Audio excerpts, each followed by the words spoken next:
Good morning to all. This is Amit sir, and our today's topic is electric capacitance.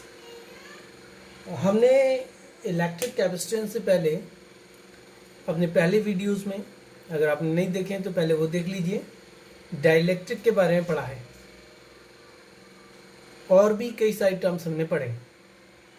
आज electric capacitance जो कि एक ability होती है to store electric charge, ability to store electric charge. जैसे कि आप अपने पावर बैंक्स में देखते हैं चार्ज स्टोर रहता है, तो आप अपने पावर बैंक से अपने मोबाइल चार्ज कर सकते हैं। तो कैसे उसे डिज़ाइन किया जाता है, उसको डिज़ाइन करने के लिए आपको चार्ज स्टोर करने की कैपेसिटी को बढ़ानी चाहिए।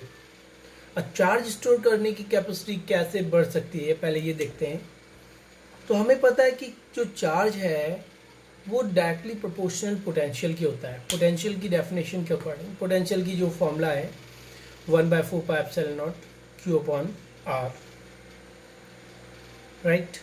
तो चार्ज के डायरेक्टली प्रोपोर्शनल है पोटेंशियल, तो potential is directly proportional to charge, या charge is directly proportional to potential. जब यहाँ पर हम एक प्रोपोर्शनलिटी का साइन हटाते हैं, इज इक्वल टू लगाते हैं, तो एक कांस्टेंट आता है जिसे हम सी से डिनोट करते हैं।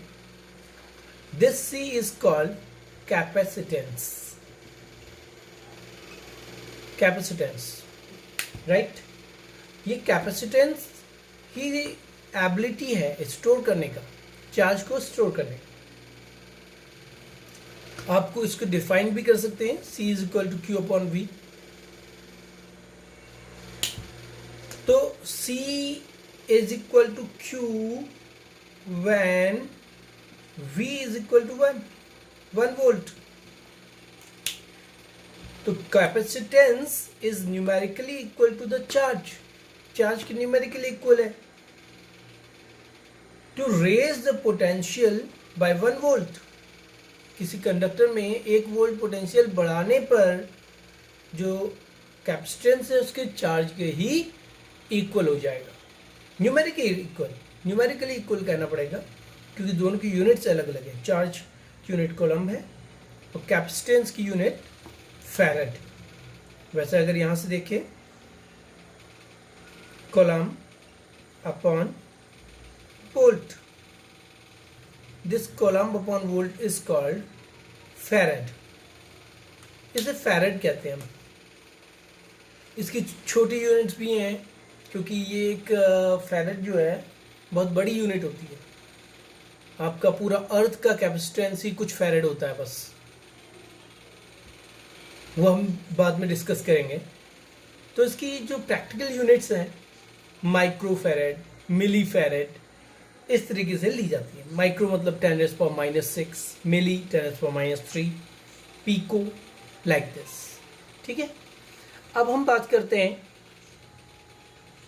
कैपेसिटेंस किसी स्फेरिकल कैपेसिटर का। जैसे कि मैं अभी बात कर रहा था कि आपका जो अर्थ है, इसका कैपेसिटेंस हम कैसे निकालें। देखिए अभी हमने फॉर्मूला पढ़ा, C is equal to Q/V, right. और V निकालने के लिए आपके पास फॉर्मूला है 1/4πε0 Q/R, अगर इसका रेडियस R है, राइट। तो C is equal to Q/V पे डाल लीजिए, Q/1/4πε0 Q/R। अगर एक अर्थ में पूरा चार्ज अगर Q मान लिया जाए और उसका रेडियस R मान लिया जाए, तो C is equal to 4πε0R। तो कैपेसिटेंस अर्थ का उसके रेडियस पे ही डिपेंड कर रहा है। जितना बड़ा रेडियस होगा मतलब कि जुपिटर का कैपेसिटेंस ज़्यादा होगा, अर्थ का कैपेसिटेंस कम होगा, राइट। तो दिस इज 4πε0R। इस तरीके से हम किसी भी स्फेरिकल बॉडी, स्फेरिकल, ऐसे ही बाद में हम सिलेंड्रिकल बॉडी का भी कैपेसिटेंस निकाल सकते हैं, वैसे कोर्स में नहीं है तो हम अभी यहाँ पर नहीं निकालेंगे। हमारे कोर्स में जो है वो मेनली है parallel plates capacitor. Parallel plate capacitor क्या होते हैं आप जानते हैं? पैरेलल प्लेट कैपेसिटर जिसकी प्लेट्स पैरेलल हैं, एक प्लेट ये रही, दूसरी प्लेट ये, इनके बीच में कुछ डिफरेंस है डी, बहुत छोटा सा गैप दो प्लेट्स के बीच में, और इसको चार्ज करेंगे हम इस वाली प्लेट को, पॉजिटिव चार्ज कीजिए मान लीजिए, राइट, ये पॉजिटिव चार्ज कर लिया, इसको नेगेटिव से जोड़ लेते हैं और साथ ही साथ अर्थ कर लेते हैं, तो आपके पास एक कैपेसिटर तैयार हो चुका है जिसे हम नाम दे रहे हैं पैरेलल प्लेट कैपेसिटर। अगर इसके बीच में एयर है तो हम इसे एयर कैपेसिटर भी कह सकते हैं, एयर कैपेसिटर। अदरवाइज कोई अगर मीडियम डाल दें तो डाइलेक्ट्रिक कैपेसिटर भी कह सकते हैं, डाइलेक्ट्रिक कैपेसिटर, अगर कोई इसके बीच में मीडियम डाल दिया जाए। अब इसकी फंक्शनिंग क्या है देखते हैं। फंक्शनिंग कुछ ऐसी है कि यहां दो प्लेट्स हैं, एक प्लेट पॉजिटिव देख रहे हैं आप, दूसरी प्लेट को अब देखते हैं किस तरीके से डिजाइन करते हैं, ठीक है। मान लीजिए आपने इसकी एक प्लेट ली, इसे पॉजिटिव से जोड़ा, तो इसको पॉजिटिव से जोड़ने में हमें ये प्लेट पॉजिटिव मिल जाएगी और इसमें चार्ज मान लीजिए क्यू स्टोर हो गया, तो इसमें पोटेंशियल भी कुछ बन चुका है, यहां कुछ पोटेंशियल वी हो चुका है मान लीजिए। पर आप इसमें कितना भी बैटरी जोड़ते जाएं, ऐसा तो नहीं है कि इसमें चार्ज बढ़ते जाएगा, एक लिमिट तक ही बढ़ सकता है। ऐसा तो नहीं कि आप यहां पर बैटरी से बैटरी जोड़ते जाएं, बैटरी पे बैटरी जोड़ते जाएं और ये चार्ज इनफाइनाइट चार्ज ले ले, ऐसा तो नहीं हो सकता। एक प्लेट की अपनी एक लिमिट है, वो उतना ही लिमिट तक चार्ज कैरी कर सकती है, तो वो उसके पोटेंशियल पे डिपेंड करता है। Charge is directly proportional to potential, उसका उतना पोटेंशियल बन गया, मीन्स उसका उससे ज्यादा पोटेंशियल वो नहीं ले सकती है। ओके, तो ये तो चार्ज को स्टोर करना हो गया, तो हम इसे कैपेसिटर क्या कह सकते हैं? एक माइनर केस में हम कह भी सकते हैं कि ये कैपेसिटर है क्योंकि ये चार्ज को स्टोर कर रहा है, पर इसकी कैपेसिटी अच्छी नहीं है। इसकी कैपेसिटी अच्छी कैसे करें, हमको ये सोचना है। कैपेसिटी बढ़ाने के लिए हमने एक दूसरी प्लेट ली ऐसे, अब इसकी ये दूसरी प्लेट जो हमने ली है, इसमें कोई हमने बैटरी नहीं लगाई है, इसको किसी चीज से नहीं जोड़ा हमने, इसकी फाइनाइट थिकनेस मान लीजिए, ये फाइनाइट थिकनेस है इसकी, राइट, ये इसकी एक फाइनाइट थिकनेस है। तो ये एक मेटल की बनी हुई प्लेट है, तो इसके प्लस चार्ज का अट्रैक्शन इसके इलेक्ट्रॉन्स में रहेगा और इलेक्ट्रॉन्स इसकी एक साइड को चले जाएंगे। इसके इलेक्ट्रॉन्स इसकी सामने इस तरफ वाली साइड जो अंदर की तरफ है वहां पर स्टोर हो जाएंगे अंदर की साइड में, और बाहर की साइड में प्लस चार्ज आ जाएगा, राइट। पर हम इसे वन डायमेंशन ही बनाएंगे, टू डायमेंशन नहीं बनाएंगे इसे, नो सॉरी, थ्री डायमेंशन नहीं बनाएंगे, टू डायमेंशन ही बनाएंगे। तो हम इसको सिर्फ नेगेटिव यहां पर दिखा लेते हैं ऐसे करके,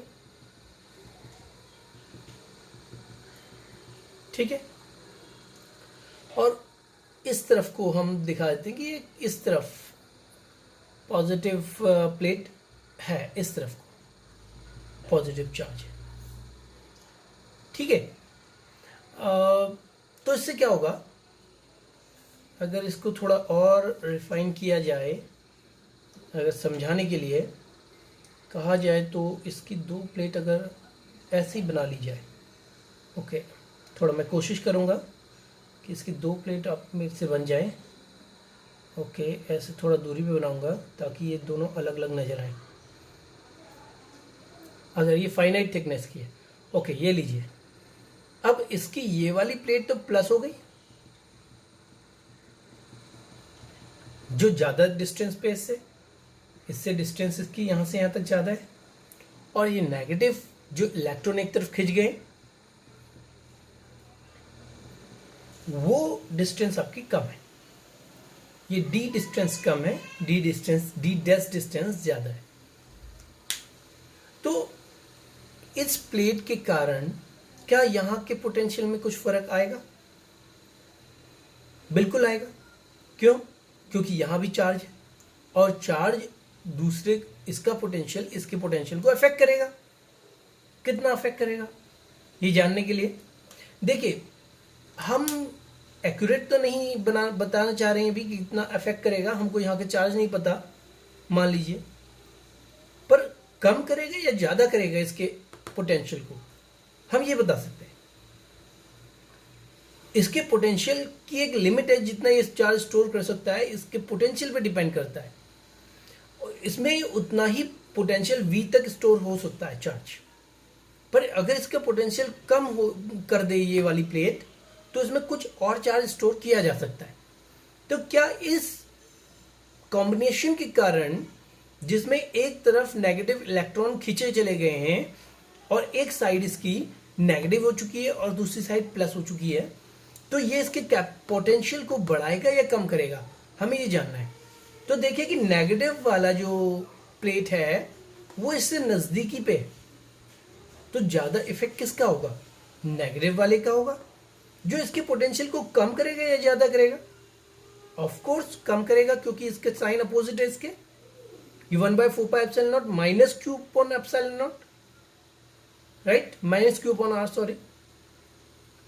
तो इसकी डिस्टेंस r जो है कम है, तो पोटेंशियल इसका ज्यादा इफेक्ट करेगा, राइट। तो ये वाला प्लेट इसके पोटेंशियल को कम करेगा, और पॉजिटिव ऑफ कोर्स इसके पोटेंशियल को बढ़ाएगा। पर ज्यादा इफेक्ट किसका है, पॉजिटिव का या नेगेटिव का? ऑफ कोर्स ज्यादा इफेक्ट तो नेगेटिव का है। क्यों? नेगेटिव प्लेट इसके ज्यादा नजदीक पे है, क्योंकि इसके इलेक्ट्रॉन इसने अपनी तरफ खींचे हैं। यहां पर जो चार्ज है ये बैटरी के कारण है, plus plus plus plus, this is from battery. पर यहां किसी बैटरी के कारण चार्ज नहीं है, this is due to induction, क्योंकि इसकी प्लेट के इलेक्ट्रॉन एक तरफ खींचे चले गए, उसके कारण यहां पर एक प्लेट, अगर इसको फाइनाइट थिकनेस का माने तो, अगर इसको एक फाइनाइट थिकनेस का माने तो एक साइड की प्लेट नेगेटिव, दूसरी साइड की प्लेट पॉजिटिव होगी, और नेगेटिव साइड वाला ज्यादा इफेक्ट कर रहा है, जिससे इसके पोटेंशियल को ओवरऑल ये कम कर रहा है। इसके पोटेंशियल को ओवरऑल अगर कम करेगा, पर ये V पोटेंशियल को अपने आप स्टोर कर सकता है इसमें।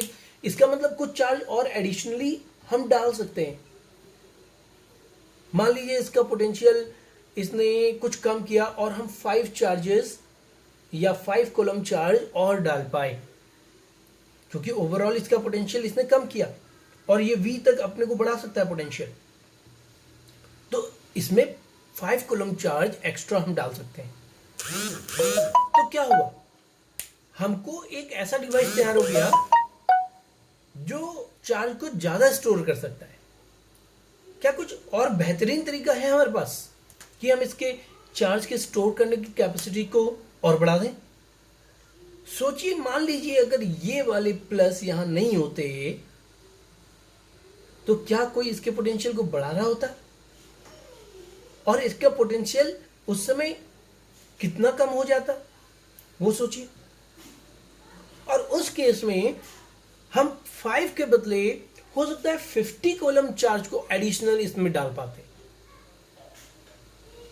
तो क्या कोई तरीका है कि यहां के प्लस चार्ज जो थे उनको यहां से निकाल दिया जाए? एक तरीका हमारे पास है जिसे हम कहते हैं अर्थिंग। तो इसकी इस वाली प्लेट के साथ हम एक अर्थ वायर जोड़ दें और उसे इस तरीके से अर्थ कर दिया जाए, तो यहां से जो इलेक्ट्रॉन निकल के आएंगे इसके प्लस को न्यूट्रलाइज कर देंगे, और जब इसके प्लस न्यूट्रलाइज हो जाएंगे तो हमारे पास सिर्फ इसमें एक ही चार्ज वाली प्लेट रह जाएगी जो नेगेटिव है और जो ओवरऑल इसके पोटेंशियल को कम कर रही है, और ये बहुत ज्यादा कम करेगी इसके पोटेंशियल को, जिसकी वजह से एडिशनल बहुत ज्यादा चार्ज स्टोर कर पाएगा। तो यही कॉम्बिनेशन दो प्लेट का, जिसमें एक प्लेट को अर्थ कर दिया जाता है, इसी को हम पैरेलल प्लेट कैपेसिटर कहते हैं। तो parallel plate capacitor is the combination of to plates in which one of the plate is earth and one is connected via the battery. ठीक है, तो this is the principle of parallel plate capacitor. ये parallel plate capacitor का principal कह सकते हैं आप, right. अब देखिए, अब पैरेलल प्लेट कैपेसिटर की बात अगर कर रहे हैं तो इसमें कैपेसिटेंस कितना होता है ये भी हम निकाल सकते हैं। पैरेलल प्लेट कैपेसिटर का capacitance of parallel plate capacitor, देखिए यहां पर एक प्लेट है ये, और यहां पर ये दूसरी प्लेट है ये, राइट। अब यहां पर मैंने कहा कि आपसे प्लस चार्जेस हैं और मैंने कहा कि यहां नेगेटिव चार्जेस हैं, तो ऐसे कॉम्बिनेशन में आपने इलेक्ट्रिक फील्ड मिडिल में निकाला हुआ है। इससे पहले वीडियो को देखिएगा जिसमें हमने E को सिग्मा अपॉन एप्सिलॉन नॉट दिखाया है। Net electric field E is sigma upon epsilon not between the two plates in which one is having positive charge density plus sigma, another having minus charge density minus sigma। ठीक है, तो अब क्योंकि through out इसका electric field uniform रहता है plate के बीच, ये हमें पता है, क्योंकि इलेक्ट्रिक फील्ड कहीं नहीं बदल रहा, किसी भी पॉइंट पे इनके बीच देखें सिग्मा बाय एप्सिलॉन नॉट ही आ रहा है, तो इसको कहेंगे यूनिफॉर्म इलेक्ट्रिक फील्ड। और यहां अगर यूनिफॉर्म इलेक्ट्रिक फील्ड है तो हम अगर मान लीजिए यहां से यहां के बीच V पोटेंशियल डिफरेंस V है, मान लीजिए between the two plate, plate 1 end plate 2 potential difference is V, इन दोनों के बीच V का पोटेंशियल का डिफरेंस है। मतलब एक को आप क्या लीजिए कि मान लीजिए इसका पोटेंशियल 3V है, इसका 2V है, तो पोटेंशियल का डिफरेंस कितना आ गया V जो है, ये 3V 3 वोल्ट, ये 2 वोल्ट, तो 3 माइनस 2 1, तो V का पोटेंशियल का डिफरेंस मान लीजिए यहां पर है। तो आपने पोटेंशियल ग्रेडियंट सुना है dV by d r, dV by d r, तो इलेक्ट्रिक फील्ड ऐसे निकाला जा सकता है dV, क्योंकि पोटेंशियल बदल नहीं रहा, और dV जो है इन दोनों के पोटेंशियल डिफरेंस है V, पोटेंशियल बदल रहा है, इलेक्ट्रिक फील्ड नहीं बदल रहा, तो इन दोनों के बीच पोटेंशियल का डिफरेंस है V, और इन दोनों के बीच का गैप कितना है उसको मान लीजिए D, तो V अपॉन D, तो E is equal to V upon D, that imply V is equal to ED, ऐसा कह सकते हैं। और E तो अभी हमने बताया sigma by epsilon not into D, right. अब सिग्मा भी हम ले सकते हैं, क्या सिग्मा को कितना ले सकते हैं बताइए, सिग्मा है चार्ज पर unit area, right. V is equal to sigma upon epsilon nought D, और सिग्मा की वैल्यू है Q अपॉन A, राइट। मैं इसको मिटा रहा हूं, आपको अगर देखना है तो दोबारा आप बैक करके देख सकते हैं इसे। Sigma is equal to Q by A, तो V is equal to Q upon A epsilon nought into D, ये तो इसके V की वैल्यू आ गई, राइट। और अभी हमने जब कैपेसिटेंस की डेफिनेशन पढ़ी थी तो पढ़ा था C is equal to Q upon V, तो इस वैल्यू में डालिए तो कैपेसिटेंस पैरेलल प्लेट कैपेसिटर का कितना आएगा, क्यू अपॉन वी के बदले क्यू अपॉन ए epsilon nought into D. Q से क्यू काट लीजिए तो सी आया ए epsilon not divide by D. This is the capacitance of A parallel plate capacitor. Capacitance of A parallel plate capacitor, right, बहुत important है, कई बार आ चुका है। इसमें एक क्वेश्चन ये भी पूछा जाता है, और याद रखें कि ये तब की वैल्यू है जब यहां बीच में एयर है, यहां बीच में एयर है, ये एयर है, तभी हम एप्सिलॉन नॉट ले रहे हैं, सिग्मा अपॉन एप्सिलॉन नॉट तभी ले रहे हैं। मान लीजिए कोई डाइलेक्ट्रिक होता है इसके बीचों बीच, पूरा इसने भरा होता है इसे ऐसे, तो इलेक्ट्रिक फील्ड को कितना लेते हैं बताइए, आपने पढ़ा है, सिग्मा अपॉन के epsilon naught, dielectric constant time epsilon naught. तो this is now the electric field. तो आप इससे भी यहां पर इलेक्ट्रिक कैपेसिटेंस इस वाले प्लेट का भी निकाल सकते हैं। Parallel plate capacitor when dielectric is inserted, when dielectric is inserted and inserted fully, ऐसा नहीं कि आपने आधा डाला हुआ है डाइलेक्ट्रिक, पूरा भरा हुआ बीच में डाइलेक्ट्रिक, तो क्या होगा सोचिए, जल्दी जल्दी से इसे भी कर ले। इस समय V equal to E D, again E D, V equal to E के बदले आपने लिखना है सिग्मा अपॉन के epsilon naught time D, sigma के बदले लिखना है Q बाय ए K epsilon naught time D, और ये तो ये वाला हो गया V की value. C is equal to Q by V कर सकते हैं यहाँ पर, C is equal to Q upon A K epsilon naught time D, Q से क्यू गया तो C is equal to K A epsilon naught time upon D, right. तो C इस समय जो C डैश आया है, मान ली C डैश नाम दे दें, जब डाइलेक्ट्रिक बीच में है तब उसे उसके कैपेसिटेंस को C डैश कह लें। तो C डैश कितना आया, पुराने C का कितना टाइम, तो देखिए कैपेसिटेंस के टाइम बढ़ चुका है, जो पुराना जो C था उसका, C डैश इक्वल टू के सी। मीन्स जब हम एक डाइलेक्ट्रिक डालते हैं तो वो कैपेसिटेंस को बढ़ा देता है, इसका मतलब हमें एयर नहीं रखनी है बीच में, हमें कोई डाइलेक्ट्रिक इसके बीच में डालना है, जिसकी वजह से हम इसके कैपेसिटेंस को, एक पैरेलल प्लेट कैपेसिटर के कैपेसिटेंस को बहुत बढ़ा पाएंगे। और ये बहुत जनरली यूज होते हैं, ये इस तरीके के कैपेसिटर जो आपके पावर बैंक्स में और कहीं भी चार्जेबल जो भी आइटम्स हैं, जैसे आपके चार्जेबल लैपटॉप्स हैं, आपके मोबाइल्स हैं, यहाँ सब जगह जो चार्ज स्टोर है, this is because of your capacitor, जो आप चार्ज स्टोर कर पा रहे हैं। अगर आपने अभी तक सब्सक्राइब नहीं किया है तो सब्सक्राइब कीजिए ताकि आपको नए वीडियोस मिलते रहें। मैं आपको बहुत बारीकी से इन चीज़ों को बताने का प्रयास करता हूं, और अगर कोई चीज़ अगर आपको समझ में ना आए तो आप कमेंट बॉक्स में डाल भी सकते हैं। Thank you, like and subscribe.